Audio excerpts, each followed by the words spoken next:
Senhor em Mateus capítulo 12, versos de 1 a 14, de 1 a 14.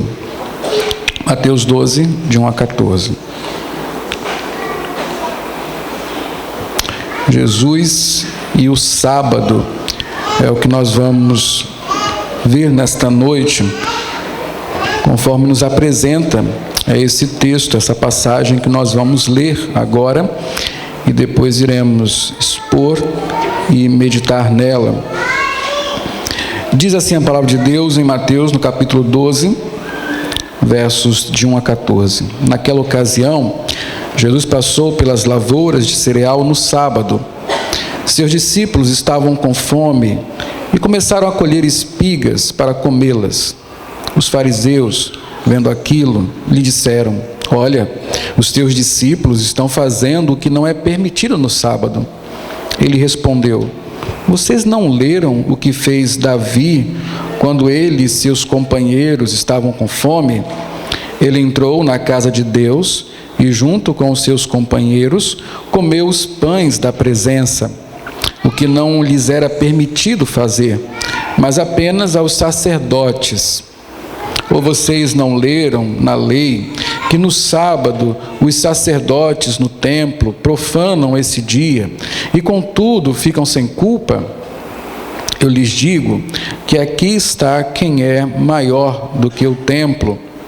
Se vocês soubessem o que significam estas palavras, desejo misericórdia e não sacrifícios, não teriam condenado inocentes, pois o Filho do Homem é Senhor do sábado. Saindo daquele lugar, dirigiu-se à sinagoga deles, e estava ali um homem com uma das mãos atrofiada. Procurando um motivo para acusar Jesus, eles lhe perguntaram: é permitido curar no sábado? Ele lhes respondeu: qual de vocês, se tiver uma ovelha e ela cair num buraco no sábado, não irá pegá-la e tirá-la de lá? Quanto mais vale um homem do que uma ovelha. Portanto, é permitido fazer o bem no sábado. Então, ele disse ao homem: estenda a mão. Ele a estendeu e ela foi restaurada e ficou boa como a outra. Então os fariseus saíram e começaram a conspirar sobre como poderiam matar Jesus. Então, esse texto nos fala, a afirmação principal desse texto é justamente: Jesus é o Senhor do sábado. E aqui está um assunto bastante interessante para nós, porque nós, por tradição reformada, nós asseveramos que precisamos guardar o dia do Senhor. Nós cremos nisso. Eu já gastei algum tempo aqui na igreja falando sobre por que guardamos o domingo, por que devemos guardar o domingo, por que é saudável para nós guardar o domingo. E este é sempre um assunto polêmico, porque as pessoas ficam pensando: bom, mas isso é cabível para nós ainda? Isso faz parte da igreja evangélica? Alguns até ficam preocupados porque parece que nós estamos caminhando juntos com os adventistas na mesma asseveração, eles com o sábado, nós com o domingo. E esse texto aqui em particular, e seus similares nos outros evangelhos, parece afirmar que realmente nós não deveríamos guardar o sábado, que nós não deveríamos ter um dia especial, porque afinal de contas, Jesus aqui parece não ter guardado esse dia. Então é um texto bastante interessante para nós lermos e aprendermos o que ele tem para nos ensinar, as verdades estabelecidas aqui, e inclusive para saber realmente se estamos certos ou não em guardar o sábado, guardar o domingo, que é o sábado cristão, uma vez que desde a ressurreição de Cristo, que ocorreu no domingo, os crentes têm guardado esse dia para o Senhor em atendimento ao que diz o quarto mandamento: lembra-te do dia de sábado para o santificar, o dia do descanso. Então, a primeira parte desse texto, versículos 1 e 2, nos ambienta, na história. O que acontece depois disso são desdobramentos desse ambiente aqui que Mateus nos mostra. Mateus 12, de 1 a 2, diz: naquela ocasião, Jesus passou pelas lavouras de cereal no sábado. Seus discípulos estavam com fome e começaram a colher espigas para comê-las. Os fariseus, vendo aquilo, lhe disseram: olha, os teus discípulos estão fazendo o que não é permitido no sábado. Então você tem o problema aqui, No sábado começaram a colher espigas. No sábado isso não é permitido. Mateus não fala se Jesus estava fazendo o mesmo ou não, mas o fato é que Jesus estava consentindo que seus discípulos colhessem milho no sábado, os grãos no sábado, a fim de se alimentarem. É bom ressaltar que colher espigas, colher qualquer coisa que seja, ao passar por uma lavoura, não era roubo, não era pecado. A lei garantia que, se você estivesse passando pelo quintal do seu vizinho, pela lavoura do seu vizinho, você poderia colher, com as mãos para comer ali. Você não podia encher um saco e levar para casa. Mas enquanto estivesse passando por ali, se você quisesse escolher alguma coisa para comer, não tinha nenhum problema. Então isso não é pecado. A questão aqui é que eles estavam fazendo isso num sábado.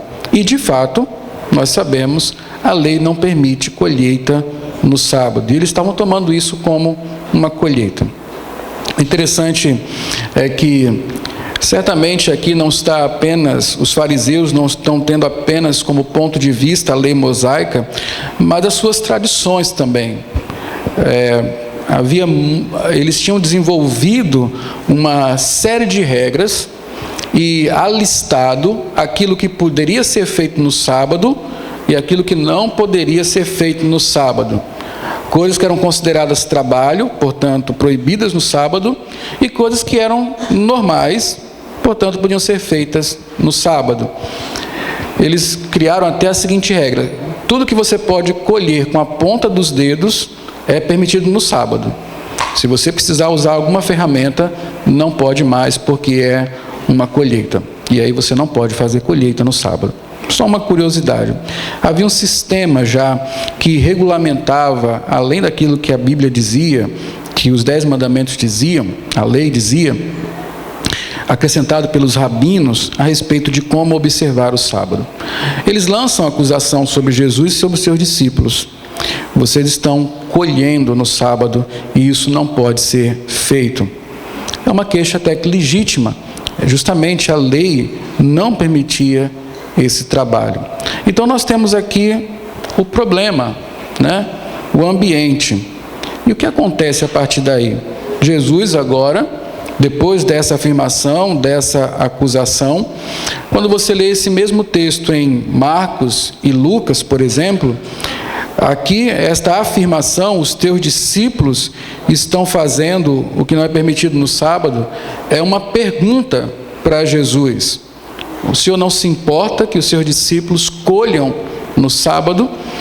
Então, na verdade, os fariseus aqui estão provocando Jesus. Eles querem uma satisfação.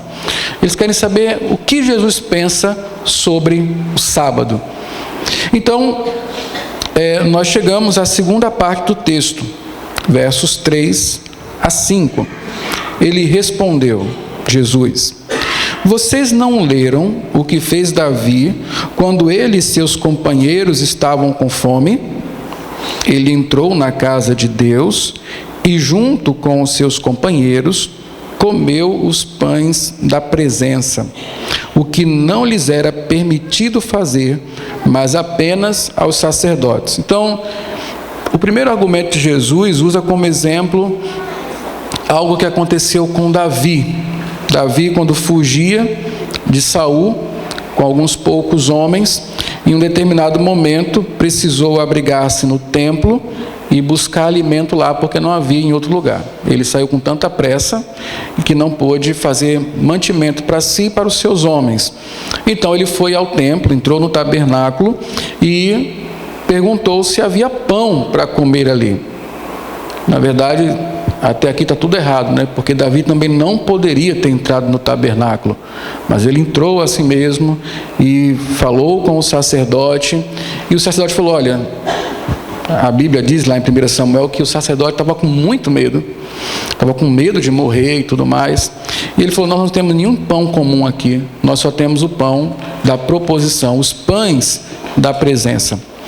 Os irmãos sabem, são aqueles pães que eram colocados na mesa, que estava no santo lugar, que eram oferecidos a Deus como uma oferta de gratidão. Aqueles pães eram colocados frescos no sábado, ficavam toda a semana. No outro sábado, novos pães quentes, frescos, eram colocados no lugar dele. E os sacerdotes, só os sacerdotes poderiam se alimentar desses pães. Mas neste caso, o sacerdote entregou os pães da presença para Davi, para seus homens, e eles comeram. E não há nenhuma palavra, nem no Antigo Testamento, e nem Jesus agora, atualizando esse fato, de condenação sobre isso.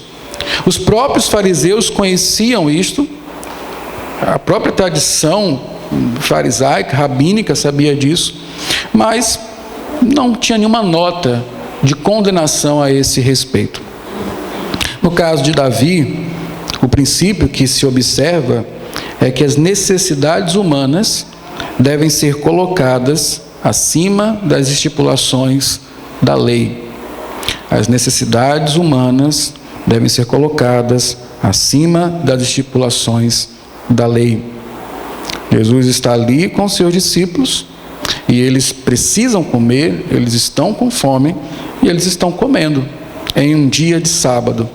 Logicamente, creio eu, houve um exagero dos fariseus em apontar o que eles estavam fazendo como um trabalho, como uma colheita e, portanto, uma violação do sábado. Mas Jesus traz para um princípio conhecido por eles.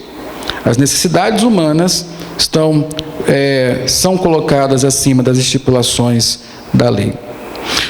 O segundo argumento de Jesus está no versículo 5. Ou vocês não leram na lei que no sábado os sacerdotes no templo profanam esse dia e, contudo, ficam sem culpa? O exemplo de Davi não tinha a ver diretamente com o sábado, mas esse segundo exemplo, agora com os sacerdotes, está diretamente ligado ao sábado. Os sacerdotes, por ofício, precisam profanar o sábado. Eles têm que trabalhar no sábado. Ou seja, eles têm que receber os sacrifícios, eles têm que matar os sacrifícios, eles têm que oferecer sacrifícios, têm que preparar o templo. E olha, era um trabalho mesmo, duro. O trabalho de um sacerdote, o trabalho braçal de um sacerdote, nós podemos equipará-lo a de um marchante hoje. É a pessoa que recebe um animal, que podia ser uma pomba, tranquilo, mas também podia ser um boi. Ele tinha que matar esse animal, desviscerar esse animal, queimá-lo, fazer todas aquelas coisas que nós sabemos do sacrifício. Era muito trabalho.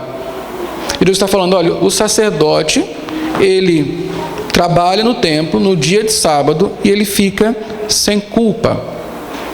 E aqui Jesus levanta um outro princípio. O serviço do templo tem precedência sobre a guarda do sábado. Este é o meu caso, por exemplo. Eu profano o dia do Senhor, porque eu trabalho no dia do Senhor. A minha folga é amanhã. Amanhã que é o dia do meu descanso. Mas hoje é um dia que eu trabalho.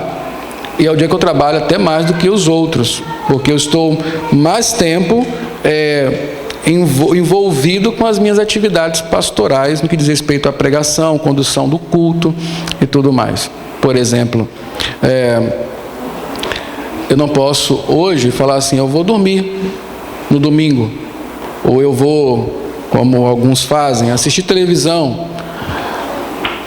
Ou, por exemplo, quando me chamam para almoçar na casa de alguém, é sempre complicado para mim, porque eu não estou de folga, eu estou no meu dia de trabalho, eu tenho responsabilidades a cumprir.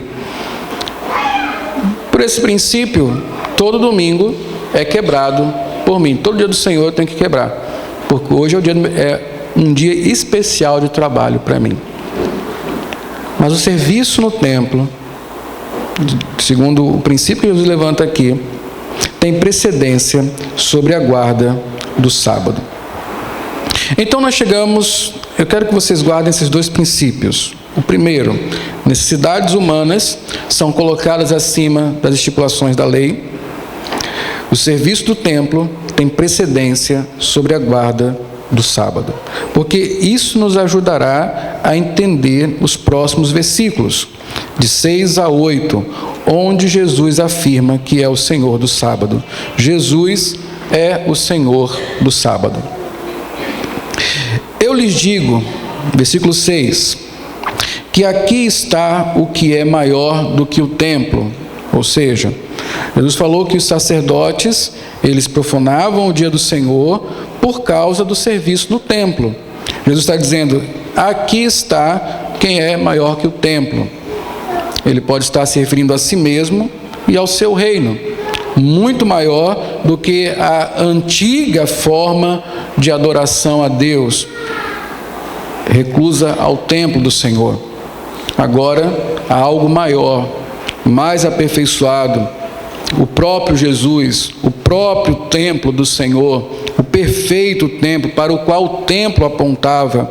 Ele é maior que o templo, o seu reino é maior do que isso. É importante observar isso.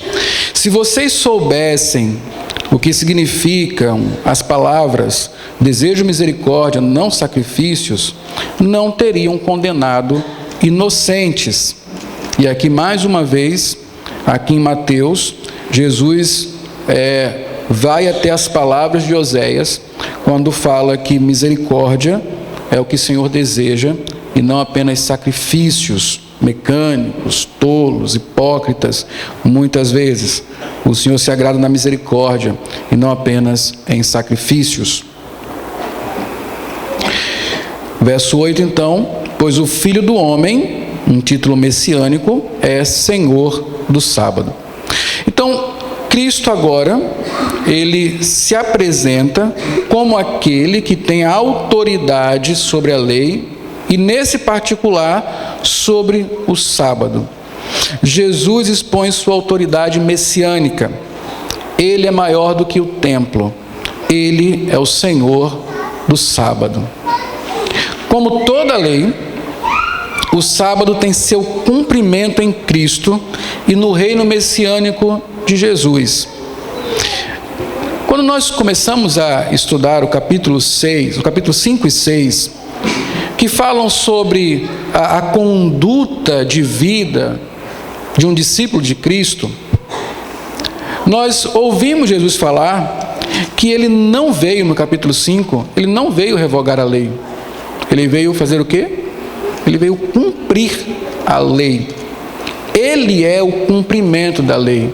E a partir dali o Senhor Jesus Cristo começa a ensinar a lei da forma certa, a interpretar a lei. Ele é o último profeta, o último sacerdote, o último rei. Ele tem a autoridade agora de dar a interpretação correta da lei, que não foi bem entendida pelos judeus e que muitas vezes também não é muito bem entendida por nós. Nós precisamos ir a Cristo para entender exatamente o que é que a lei deseja de nós, que estilo de vida o Senhor quer de nós.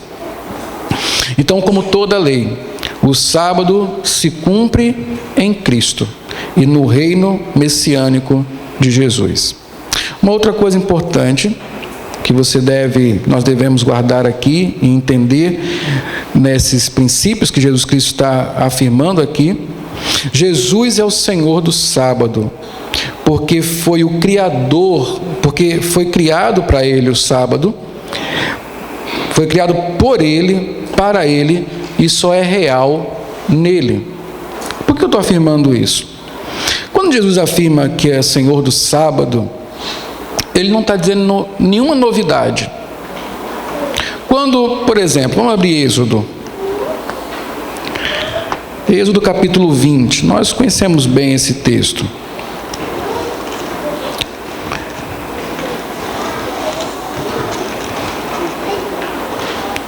Êxodo capítulo 20, vamos ler o 4º mandamento.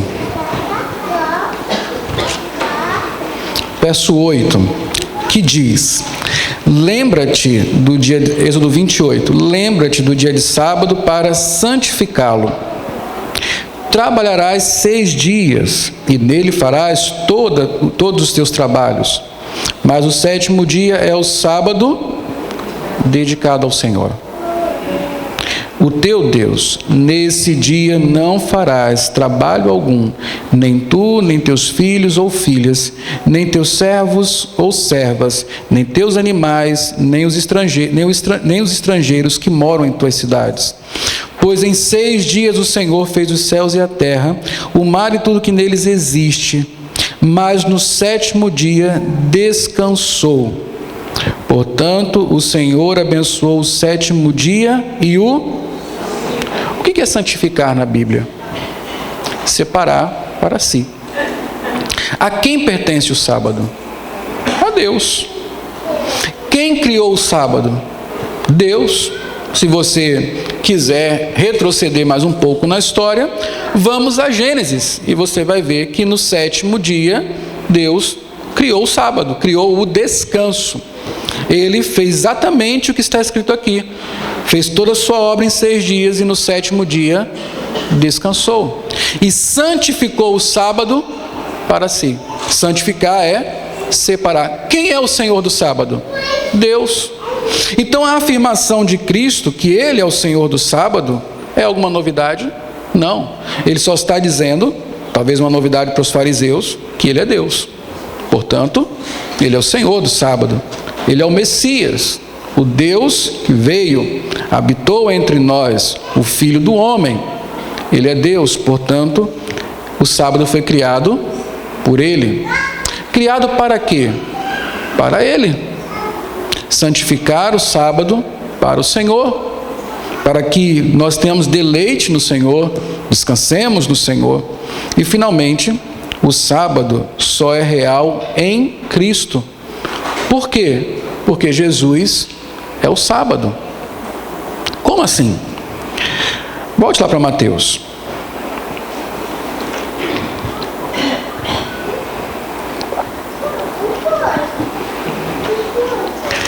Vamos voltar para Mateus no capítulo 12. Melhor, no capítulo 11, né? Alguns versículos antes. O que nós lemos no capítulo 11, verso 28? O capítulo que nós encerramos na última semana. Como é que termina esse capítulo? Com um belíssimo e gracioso convite. Venham a mim, todos os que estão cansados e sobrecarregados, e eu lhes darei sábado, eu lhes darei descanso. Tomem sobre vocês o meu jugo e aprendam de mim, pois sou manso e humilde de coração, e vocês encontrarão descanso para as suas almas, pois o meu jugo é suave e o meu fardo é leve. Vocês encontrarão descanso para suas almas. Venham a mim e vocês finalmente experimentarão o que é um sábado, o descanso. Não apenas isso, quando nós olhamos para o futuro, eu sempre faço questão de lembrar para os irmãos, quando falo da guarda do domingo e dominicalmente quando introduzo o culto, eu costumo dizer aos irmãos que esse dia, o dia do Senhor, é uma antecipação do dia do Senhor, quando finalmente receberemos do Senhor descanso para as nossas fadigas, quando descansarmos da morte, descansarmos das dores, quando dos nossos olhos forem enxugadas todas as lágrimas, quando os nossos fardos forem aliviados e nós encontrarmos em Cristo, na eternidade, descanso finalmente. Quem é o sábado? O sábado é Cristo. Os profetas e a lei apontam para quem? Cristo. A lei nos conduz a Ele.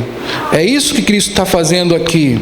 Ele está mostrando que Ele é o sábado. Então, se Cristo é o sábado, se Ele é o descanso, se Ele tem autoridade sobre o sábado, sobre a lei, por que seus discípulos não estão profanando o sábado? Por dois motivos. Eles estão comendo, e Jesus permite isso, porque eles têm a necessidade de comer.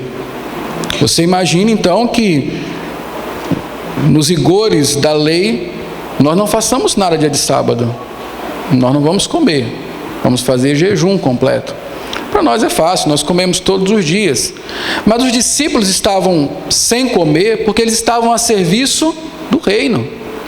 Eles estavam a serviço daquele que é maior do que o templo.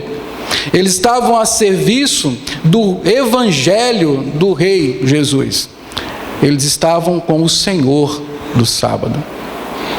E o trabalho deles não era apenas seguir a Cristo, mas o trabalho deles era beneficiar pessoas. Era justo para eles comerem, colherem no sábado e se alimentarem. Eles não estavam quebrando os princípios que a própria lei estabelecia, segundo o Senhor Jesus Cristo, para a quebra do sábado. Necessidade humana e a supremacia do trabalho do templo sobre a lei. No caso agora, não estamos mais no templo, mas servindo ao próprio Cristo. Então, Jesus é o sábado. Então, quais são as aplicações nesse ponto aqui?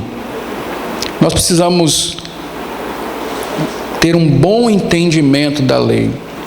Sabe por quê, irmãos? Sobretudo nós que amamos a lei do Senhor, pessoas como eu e você que entendem o valor dos 10 mandamentos para a igreja, nós muitas vezes podemos cair num legalismo, num farisaísmo. E isso de fato, de forma alguma, é agradável ao Senhor. E entre ser alguém que cumpre a lei pelo prazer da obediência e alguém que confia na lei para a sua própria salvação, a linha divisória é muito tênue. Se você pegar um fariseu, o que há de errado em cumprir a lei? Absolutamente nada. Paulo, quando fala de si lá em Gálatas e apresenta a sua vida pregressa, ele fala de como ele era um sincero judeu, zeloso pela lei de Deus, a ponto de perseguir os cristãos. Ele fala que dentre aqueles da mesma idade que ele estava acima de todos, porque ele tinha zelo por Deus. O que há de mal nisso? O que há de errado nisso? O próprio apóstolo Paulo fala, porque ele confiava nisso para a sua salvação. É aí que está o grande erro. A lei para Paulo naquela época era uma lei sem Cristo. E a lei sem Cristo é um grande pecado. É farisaísmo, nos leva à hipocrisia, a um legalismo que não nos adianta para nada. Então, que aplicações nós podemos tirar disso que nós já vimos até aqui? A primeira, que a lei sem Cristo é uma escravidão legalista, que só produz orgulho espiritual. Uma escravidão legalista. A lei é o nosso Deus. Servimos a ela e não a Deus por meio dela. Isso nos enche de orgulho espiritual, uma vez que nos enquadramos em quase todos os itens da lei. E olha, eu muitas vezes convivo com alguns irmãos que tendem ao legalismo, e são pessoas que eu creio que sofrem bastante, porque elas vivem numa busca pelo ponto mais radical. Qual é o novo pecado? Onde mais a lei me restringe? Onde mais a lei me prende? Isso não tem fim. Não tem fim. E no final a única coisa que colhem é orgulho. O orgulho de serem perfeitos, o orgulho do perfeccionismo espiritual. A lei sem Cristo, ela produz orgulho espiritual e nos escraviza nela. Vivemos em função da lei. E logicamente isso acaba em hipocrisia, porque não há quem possa ser perfeito. E uma vez que o legalista tende a encobrir os seus pecados, ele se torna um hipócrita. A outra coisa é que a lei sem Cristo é insensível às necessidades do próximo e não passa de mero serviço de orgulho e vaidade. Vamos abrir a palavra de Deus em Gálatas. Gálatas no capítulo 6.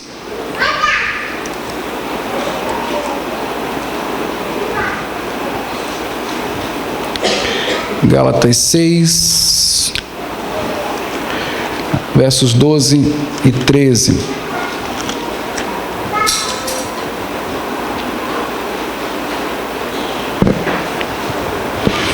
Veja o que acontece aqui. Os irmãos conhecem o contexto da carta de Gálatas, na qual Paulo está repreendendo aqueles irmãos porque eles abandonaram o Evangelho da graça de Cristo, e agora abraçaram novamente o judaísmo.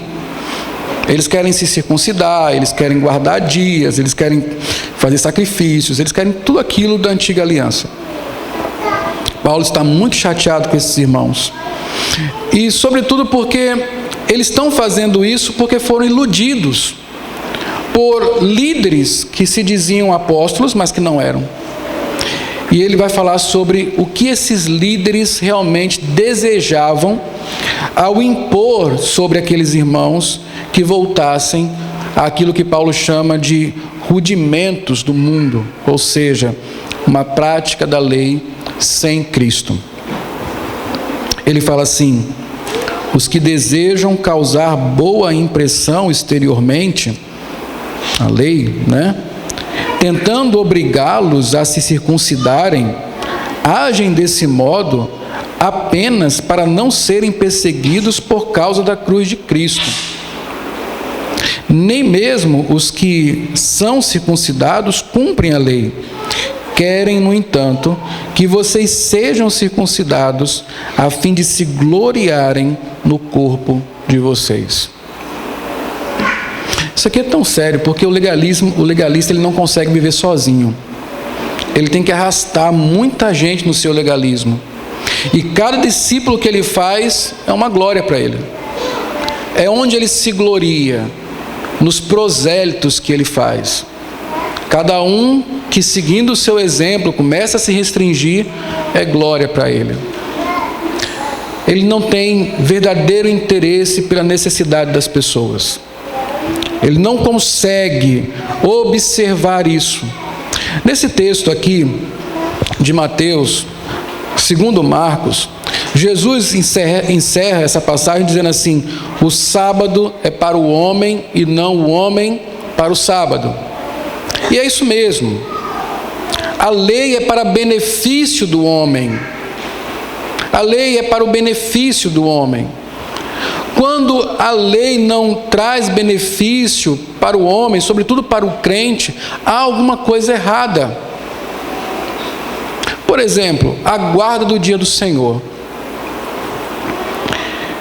Isso é para o nosso benefício, não é uma regra a fim de determinar o que você vai fazer com o seu tempo, ainda que seja uma lei. O que Deus intenta conosco quando nos manda guardar o seu dia? Ele intenta que nós encontremos descanso. Primeiro, físico, porque nós não somos máquinas, nós somos pessoas de carne e osso. E nós nos cansamos. Você pode tomar Red Bull, você pode fazer o que for, mas você se cansa. Você precisa de descanso. Desde a criação é assim: 6 dias de trabalho, um descanso. Isso é necessidade física do homem. A forma como Deus nos construiu exige que nós tenhamos um dia de descanso. E qualquer geração que negligencie isso paga um preço caro. Observe o que acontece conosco. Somos uma geração que vive muito, mas vive doente. Batemos recorde de longevidade, né? No começo se vivia 120, 130, 140, 900. Hoje nós comemoramos porque chegamos a 80. Estamos achando que é uma maravilha, com penicilina, com antidepressivo, com não sei o que lá, com todos os remédios. A gente chega a 80 e acha que é uma maravilha. Por que vivemos menos? Por que não adoecemos mais? Porque apesar de viver, temos menos qualidade de vida. É simples, queridos. O que fazemos com o nosso corpo está cobrando um preço de nós. Somos uma geração depressiva, somos uma geração cansada, somos uma geração doente, somos uma geração que vive em busca de prazer porque não dá conta. Ponto. A outra coisa, veja como a lei nos beneficia. A lei nos aponta para Cristo. E como eu já expliquei anteriormente, quando você guarda o dia do Senhor, como cristão, você recebe o benefício da graça de poder ser lembrado e mais uma vez ser alimentado na esperança de que há um dia do Senhor. Como nos esquecemos disso? E mais uma vez, voltando lá para o Êxodo, gostaria que vocês lembrassem disso. Qual foi a estratégia do faraó para fazer o povo esquecer de Deus? Trabalho. Vamos botar esse povo para trabalhar mais, para que eles parem de pensar em Deus. E aí Deus nos faz o seguinte: lembrem do dia do Senhor. Por que o dia do Senhor? É o dia propício para você. Terminei minha obra, vou pensar em Deus. Vou pensar no descanso. Não apenas no meu descanso físico, mas quando eu vejo o meu descanso físico, quando eu me sento na minha cama, quando eu deito na minha cama ou na minha rede, quando eu posso relaxar finalmente depois de uma semana de trabalho, eu sou lembrado de que há um céu, há um lugar para descanso. Haverá um dia que minhas fadigas todas e definitivamente irão acabar, inclusive as fadigas que são causadas pelo meu próprio pecado, nessa luta constante diária que eu tenho com Ele. E então eu me lembro não apenas do céu, mas eu me lembro da cruz, porque na cruz Cristo estabeleceu o sábado, e Ele diz: venham a mim e vocês terão descanso para suas almas. Se nós observássemos a lei do Senhor da maneira correta, ela não seria um peso para nós, ela seria um grande benefício para as nossas almas. O sábado é para o homem, não o homem para o sábado. Agora, quando eu tomo a lei do Senhor como uma cruz a ser carregada, ela não me beneficia, ela me mata, porque a letra pura e simples, para aqueles que querem viver debaixo da lei, ela mata, porque a lei é para condenação do pecador. A lei é um benefício para o crente. O sábado é um benefício para o crente. Então, se a intenção da lei é o benefício das pessoas, é por isso que nessa mesma carta Paulo fala que, em outras cartas, Romanos, por exemplo, o cumprimento da lei é o amor. Ou então, quando você vai para o fruto do Espírito, e Paulo fala de amor, longanimidade, benignidade, mansidão, domínio próprio, ele termina dizendo: contra estas coisas não há lei. Se você vive pelo Espírito, naturalmente, ou sobrenaturalmente, porque é pelo Espírito, você vai viver pela lei. Quem tem o fruto do Espírito não tem como quebrar a lei. Contra o fruto do Espírito não há lei. A vivência na lei para o cristão é algo que vem como natural para aquele que nasceu de novo. A lei não é para isso, para que amemos a Deus sobre todas as coisas e ao próximo como a si mesmo. É por isso que nós confessamos que as obras de misericórdia, elas têm proeminência sobre a guarda do dia do Senhor. Se eu preciso auxiliar alguém, se eu preciso beneficiar alguém no dia do Senhor, não é errado quebrar isso. Cristo não está anulando o sábado, não está anulando o dia do Senhor. Ele está dizendo como é que nós devemos vivê-lo da maneira adequada. Uma outra aplicação, finalmente aqui nessa passagem de 6 a 8, é justamente aquilo que já falei: a lei se cumpre no amor. Em Gálatas 5:6, nós lemos o seguinte: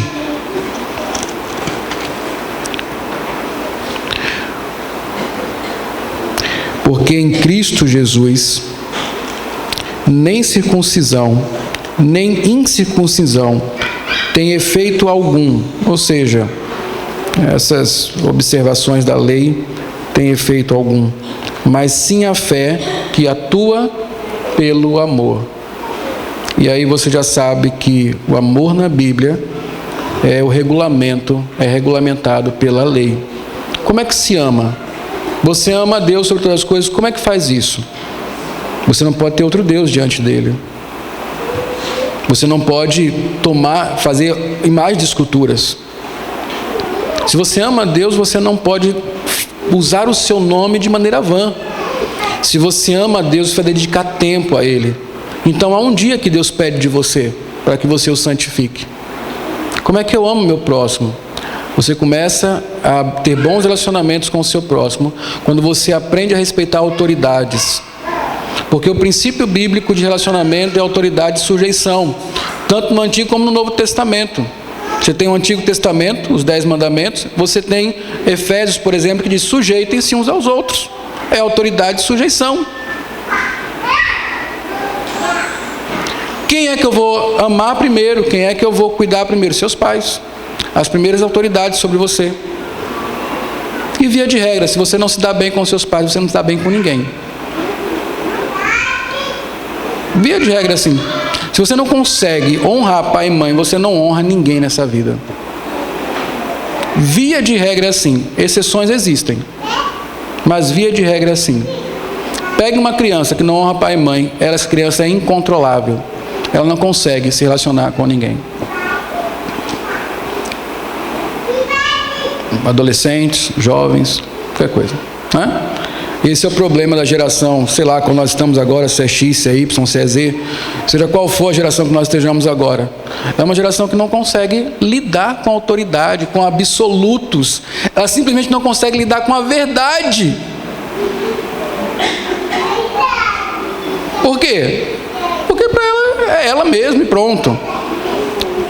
Então você ama seu próximo, você honra seu pai e sua mãe, você não mata, você não adultera, você não fala mau testemunho, você não cobiça as coisas, você não rouba as coisas do seu próximo, nem cobiça o que ele tem. Isso é o amor. É assim que se processa o amor bíblico. Então a lei, ela se cumpre no amor.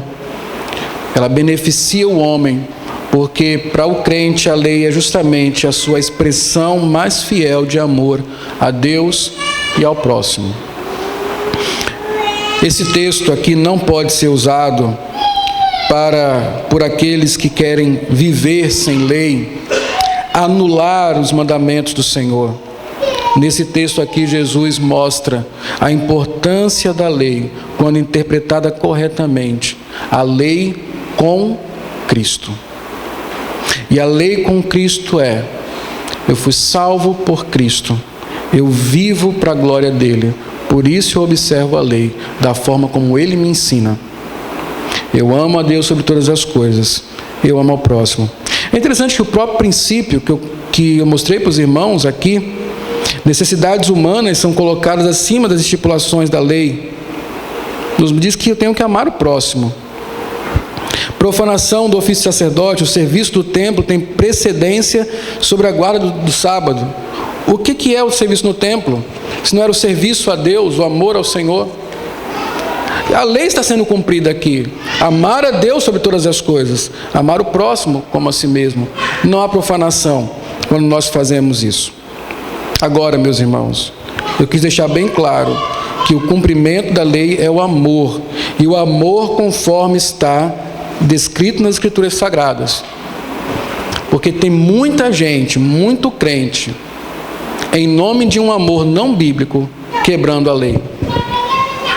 Onde não há necessidades humanas a serem atendidas, onde não há serviço a Deus sendo feito, mas em nome de um amor parcimonioso, indulgente, se quebra todas as regras a fim de favorecer alguém. Isso é pecado. Isso cai naquilo que a Bíblia diz que é favorecer o ímpio, que é dizer que o injusto é inocente, é tirar a culpa de quem é culpado. Isso não pode acontecer. O amor, ele é justo. O amor, ele é regulado pela lei do Senhor. Necessidades, alguém precisa de comida, de socorro, de assistência, tudo bem. Mas alguém que manipula as coisas, e nós, em nome de um amor, queremos quebrar os mandamentos do Senhor, nós estamos pecando contra Ele. Observe bem os princípios e os modelos que o próprio Jesus Cristo nos deu aqui. Finalmente, irmãos, a última parte desse texto, voltando para Mateus, capítulo 12, são os versos de 9 a 14, que é um exemplo prático que Jesus nos dá. Depois de ele estabelecer estas coisas,